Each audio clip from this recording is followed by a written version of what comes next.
ఎవరైనా పుట్టుకతోనే పలానా పని చేస్తాం, పలానా జాబ్ చేస్తాం అనుకోం కదా. మన పరిస్థితులను బట్టి మనం కొన్నిసార్లు కొన్ని పనులు చేయాల్సి ఉంటుంది. లాస్ట్ వీడియోకి కంటిన్యూషన్ అనమాట ఈ వీడియో. ఇల్లు గడవాలన్నా, మమ్మల్ని చూసుకోవాలన్నా మా అమ్మ అయితే ఏదో ఒక పని చేయాలి. సో ఆ పని ఏంటి అంటే, మా ఓనర్ ఆంటీ సజెస్ట్ చేసినట్టు కానీ ఇళ్లలో పని చేయడానికి అయితే మా అమ్మ ఒప్పుకుంది.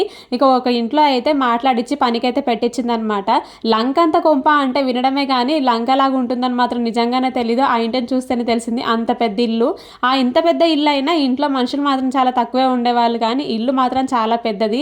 ఆ ఇల్లు అంతా ఊడ్చి తూడ్చి ఆ ఇంట్లో ఉన్న గిన్నెలన్నీ కడిగి వాళ్ళ బట్టలన్నీ ఉతికి వచ్చేసరికి మా అమ్మకి మధ్యాహ్నం అయిపోయేది. చాలా టైం పట్టేది అలవాటు లేని పని కదా. పాపం పొద్దున్నే వెళ్తే మధ్యాహ్నం అయిపోయేది. పని అంతా ఫినిష్ చేసుకొని ఇంటికి వచ్చేసరికి నేను మా చెల్లెళ్ళు అయితే ఎప్పుడెప్పుడు వస్తుందా మా అమ్మ అని వెయిట్ చేస్తూ గేట్ దగ్గరే కూర్చొని ఉండేవాళ్ళం. లంకంత కొంప అంటే మీకు ఇప్పటికే అర్థమైపోయి ఉంటుంది. ఆ ఇంట్లో చాలా మంది పనోళ్ళు ఉండేవాళ్ళు, మా అమ్మ ఒకతే అందులో. ఇంకా అందులో అయితే వంట చేసేవాళ్ళు, కార్లు తుడిచేవాళ్ళు, కారు నడిపించేవాళ్ళు, ఇలా చాలా మందే ఉండేవాళ్ళు.